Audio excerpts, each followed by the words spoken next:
Here is the crudest fact in spaceflight. Speed is bought with exponentially increasing amounts of fuel. To fly twice as fast, you do not carry twice the propellant. You multiply the rocket's mass over and over. Across this lecture, we build the rocket equation from the momentum principle alone. Today we integrate it, and 3 results fall out.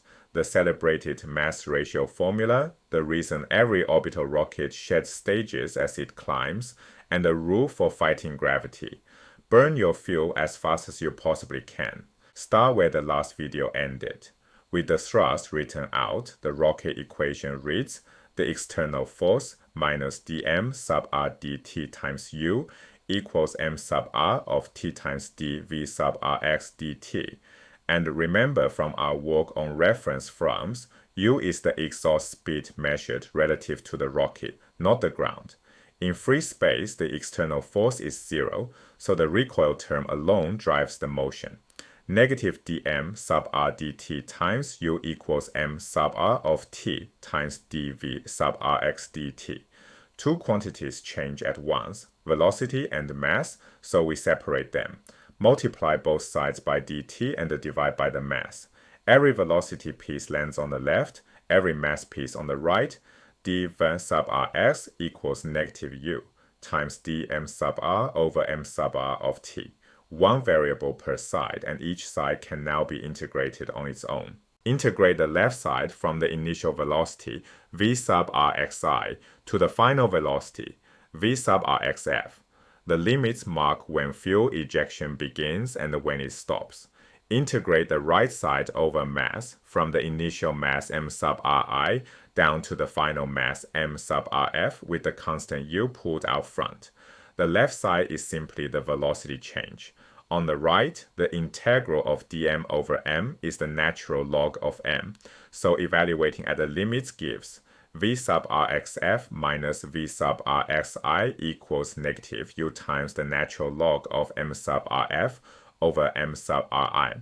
Now clean up that minus sign.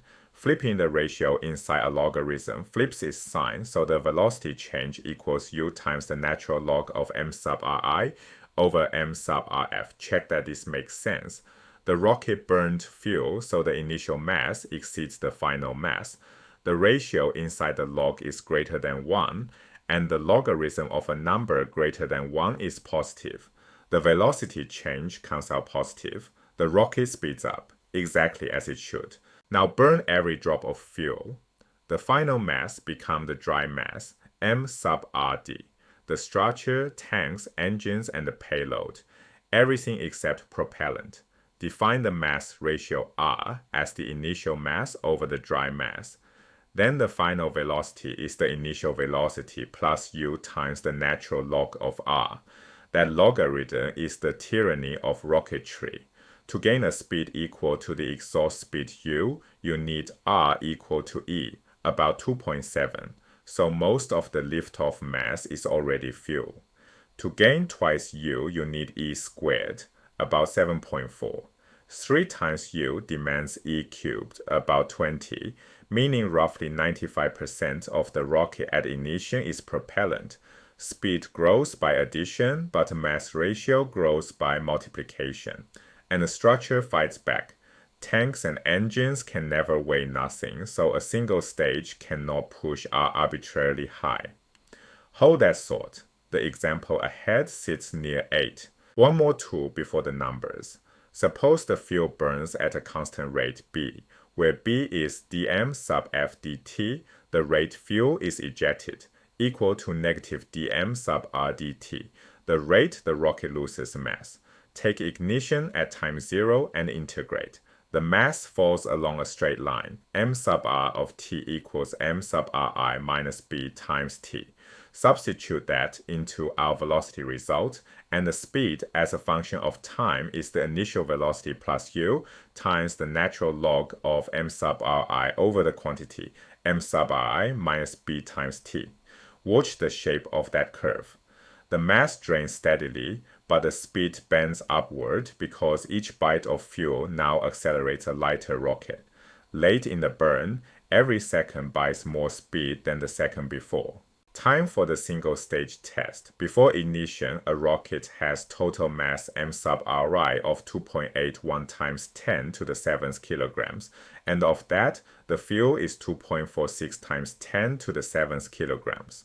The fuel burns at a constant rate for 510 seconds and is ejected at U equals 3,000 meters per second relative to the rocket.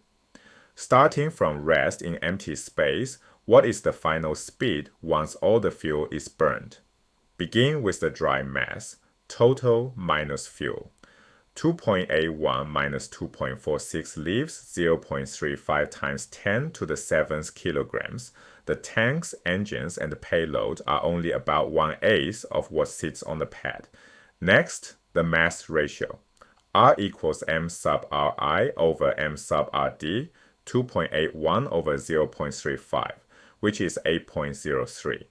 The rocket starts from rest, so the final speed is the full velocity change. U times the natural log of r.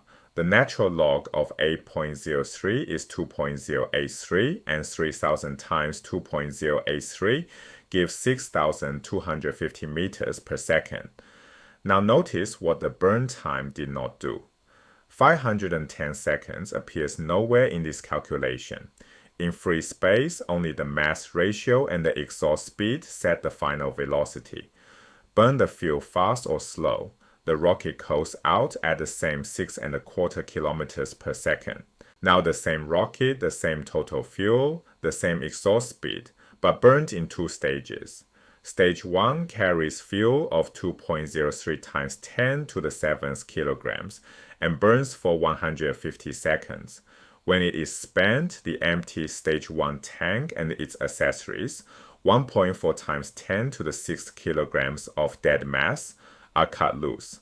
The rest of the fuel then burns at stage 2 for 360 seconds. What is the final speed now? Work stage 1 first. The rocket starts at the full 2.81 times 10 to the 7th kilograms. Burning the stage 1 fuel leaves 2.81 minus 2.03, 0.78 times 10 to the 7th kilograms. The stage 1 mass ratio R1 is 2.81 over 0.78, 3.6. The speed gained is U times the natural log of R1, 3,000 times the natural log of 3.6, or 3,840 meters per second. Now comes the move that defines staging, jettison. Dropping the empty tank removes 1.4 times 10 to the 6th kilograms, leaving 6.4 times 10 to the 6th kilograms of rocket, of which 4.3 times 10 to the 6th kilograms is the remaining fuel. Burning all of it leaves the stage 2 dry mass, 2.1 times 10 to the 6th kilograms. The stage 2 ratio R2 is 6.4 over 2.1, 3.05, and the second burn adds U times the natural log of R2, 3,340 meters per second. Speed changes add and the logarithms turn that sum into a product. The final speed is U times the natural log of R1 times R2. Keeping full precision, that product is about 11, and the final speed comes to 7,190 meters per second, some 940 meters per second faster than the single stage, on exactly the same fuel, because the entire second burn no longer dragged an empty first stage tank along. Picture both speed curves against time. Each bends upward as its rocket lightens. The two-stage curve breaks its slope at the staging moment, 150 seconds in, and climbs to 7,190 by burnout. The single-stage curve rises smoothly but tops out at 6,250. Put the two flights side by side and the logic of staging is one line long, single stage. Final speed. U times the natural log of 8.03. Two stages, U times the natural log of R1 times R2, the natural log of roughly 11. Same fuel, same exhaust speed. The only thing that changed is the dead mass sitting in each denominator. The single burn holds the entire first stage tank to the very end, so its ratio stalls at 8. Jettisoning that tank mid-flight lifts the product of ratios to 11. That is the whole idea of staging. The logarithm rewards you for refusing to accelerate a single kilogram you no longer need. Now leave free space and stand the rocket on a launch pad. It rises from rest at time 0 through a constant gravitational field. Take the positive x-axis pointing upward, so the external force is the weight, negative m sub r of t times g. The rocket equation becomes negative m sub r of t times g minus dm sub r dt times u equals m sub r of t times d v sub rx dt. Separate exactly as before. Multiply by dt, divide by the mass, and the velocity change splits into two independent pieces. dv sub rs equals negative g dt, minus u times dm sub r over m sub r of t. Integrate both sides from launch to time t. The mass piece gives the same logarithm as in free space. The gravity piece simply accumulates, contributing negative g times t. So the velocity at time t is u times the natural log of m sub ri over m sub r of t minus g times t. And at burnout, when the mass has fallen to the dry mass, the final speed is u times the natural log of r minus g times t sub f. Those two terms behave in completely different ways, and the difference tells rockets how to fly. The first term, u times the natural log of r, depends only on the mass ratio. Burn the fuel in 1 minute or in 1 hour. It contributes exactly the same. The second term, minus g times t sub f, is a running tax. Every second spent burning is another second of gravity dragging the speed down. So the shorter the burn, the smaller the penalty from this second term, and the larger the final speed. A rocket fighting gravity should burn its fuel as fast as it possibly can. Feel the size of that tax. Our single-stage rocket earned u times the natural log of r, 6,250 meters per second.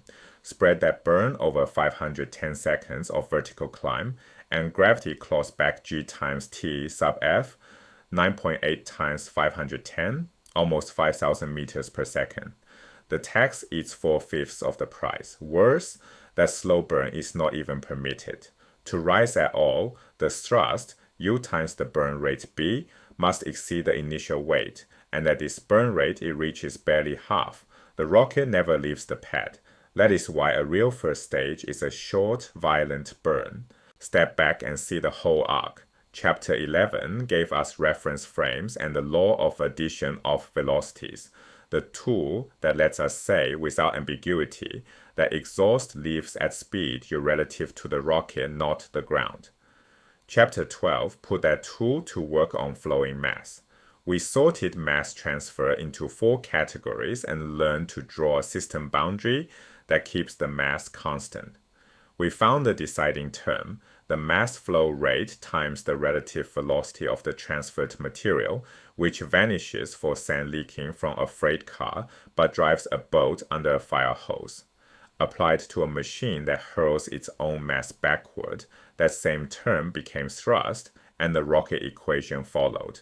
Today, the integrals finish the story. In free space, the speed is u times the natural log of r. Speed is brought exponentially, and that is why rockets shed stages. Under gravity, subtract g times t sub f, and that is why a launch is a race against the clock. One momentum principle, carefully bookkept across reference frames, explains why every rocket ever flown climbs the way it does. To practice what you just learned, this course has free exercises and AI-graded feedback on ludium.ai. The link is in the description.